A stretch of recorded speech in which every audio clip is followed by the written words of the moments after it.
We are right next to the shop in Brooklyn with Lips from Anvil, the legendary Anvil.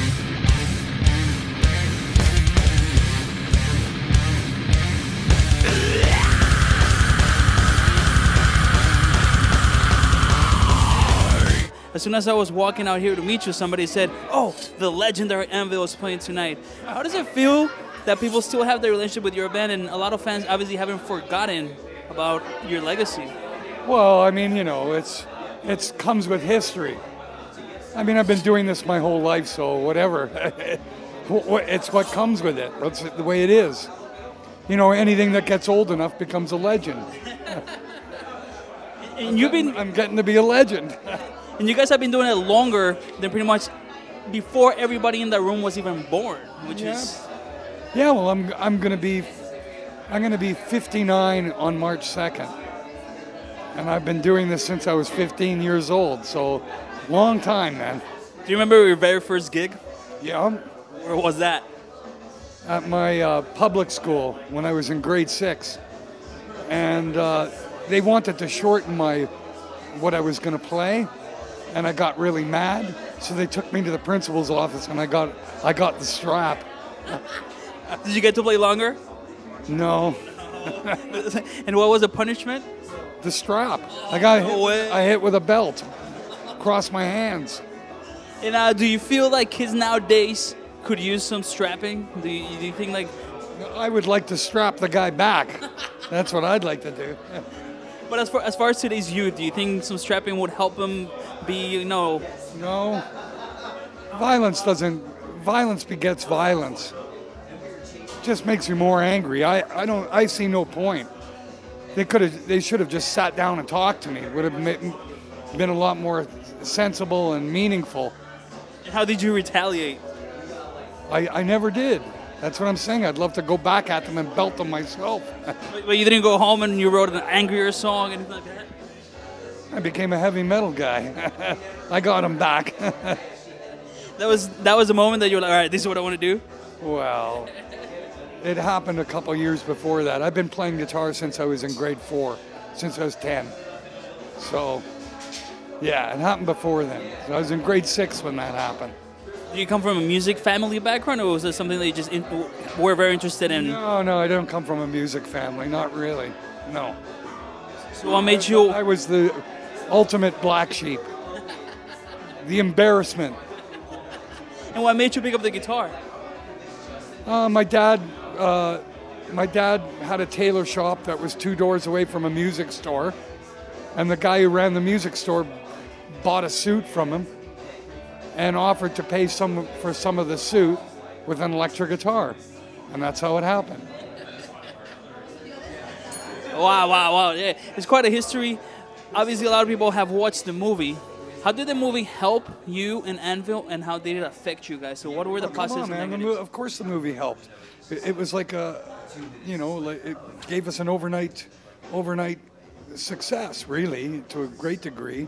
After 30 years in the business, all of a sudden everybody knew who Anvil was, and if they didn't, they wanted to know.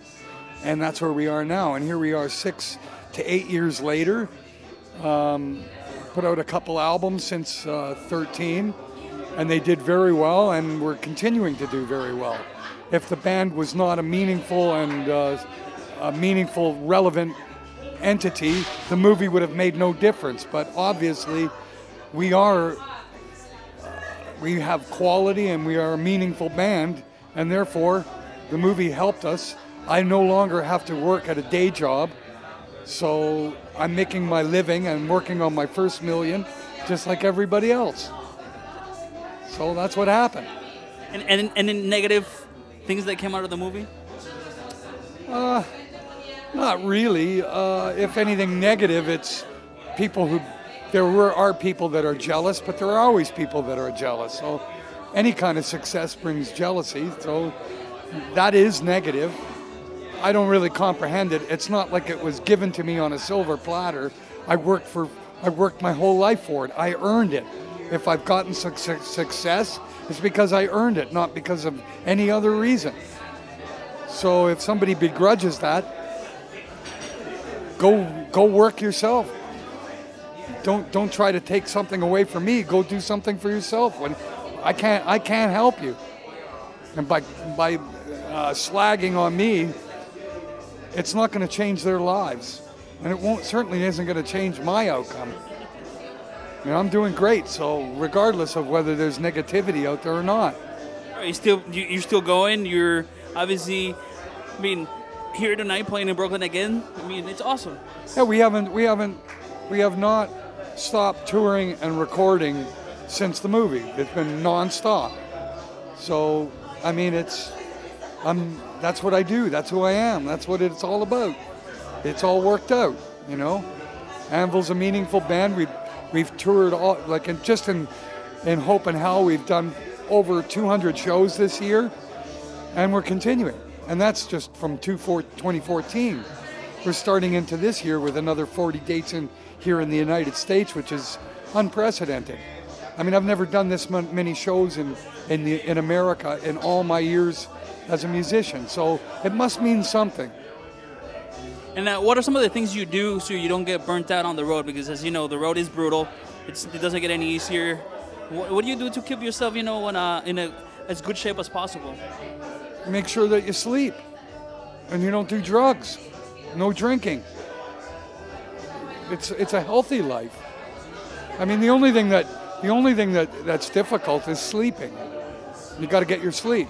So if I have to sleep in the van, or if I have to sleep when I get to the club and lay down on one of the benches or whatever, I get my sleep. That's what you got to do. So you do it. You don't bitch. You just roll with the punches.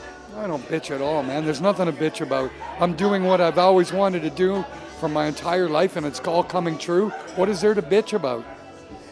I mean, I'm not spoiled. Everything I've done, I appreciate and love it, and that's where I'm at. Nothing to complain about. And in a huge way, you were the architect. You helped cut the path for the big four. Of course, Metallica, Slayer, MEGADETH, ANTHRAX. I remember Lars on the movie says that, you know, you are the reason why those guys are making music. So for those young people who always watch and are always learning, which is why we do this, really, because the fans already love you. If you'll be starting a band today, what would you do differently than when you started out? I don't think there's anything that can be done differently. And I think, you know, there is no music industry as such, and you know, so it's a completely different. I mean, starting out today, you might as well not bother. There's no industry. How can you start? I don't even know. I wouldn't even know how to begin tackling that problem today. I'm a very fortunate and lucky man that I've created a brand name back in the early 80s. That's why I'm able to exist today and people know who I am. But if I had to start again today all over without anybody knowing, forget it. How do you do it? How do you do it? Someone tell me. I don't know. I have no idea. No clue. Yeah, I don't think anybody has that solution, and thankfully there are a lot of bands that are still hungry enough to keep this going, you know what I mean? Yeah, they're hungry enough to keep it going. They're like the half a dozen bands that are opening for us tonight. They're probably, none of them are getting paid. I mean, how do you do it? That's what you have to do. You have to get seen, and hopefully somebody likes you enough to buy your t-shirt, to help you pay for your recordings. I mean, I don't know. How are you going to make it? How do you make it? There's no radio play for the music that we do. There's no record companies to put ads in magazines. There's no infrastructure. I don't know how you make it. Maybe Gene Simmons is right. Maybe rock is dead. I don't know. Certainly the business of rock is dead. But I mean, I don't know. I really don't know how you would tackle getting known in today's day and age. I just don't know. So your suggestion would be that play music for yourself as a hobby, but don't expect it to turn into a full-time business. Well, I mean, that's what I did anyway, and that's what I say remains the same. You got to do it for the right reasons, that you're doing it for life fulfillment, and that you're not doing it for money. Because the second that you're doing it for money, you're gonna fail, because there isn't any, for the most part. You know, it's like my mother said in the movie, Steven gave up making money. That's right. I did. I had no expectations of making money because there isn't any. Who's going to pay you? For what? I mean, that's the way it works, and especially for a young band coming up, what you're doing it for is to get on stage and be seen and fulfill that desire of being in a band. That's why you're doing it. If you're doing it to make money, you're doing it for the wrong reason. Everything that I've done is I've made money from any other which way that I could than from my band. And even today, I'm not making money from Anvil's music. I'm making money from the t-shirts. I'm in the same business as my dad. He was a tailor and sold garments. I sell t-shirts, garments. So realistically, the only difference between my dad's business and mine, I use my music to advertise my t-shirts. That's the reality of it all. And coming up for the year after, I mean, when you get back home, is there any plans to writing new music, recording new music? We have a new album pretty much all written, but we're going to be busy probably till next September. So that's when we plan to go in and record again. Beautiful. And hey, in behalf of every single person watching, every metalhead in the world, especially with what you did, you know, since day one, not only with the movie, but with everything, opening eyes, being real, as you know, as real as it gets, I want to thank you for all the years of dedicating your life to music. You know, you do it, as you said, because you love music and you like seeing the reaction of people, not because you get $1 million paycheck after you're back home. There isn't $1 million pay. Hey, even Metallica now has to go out and earn their living. They have to go out on the road.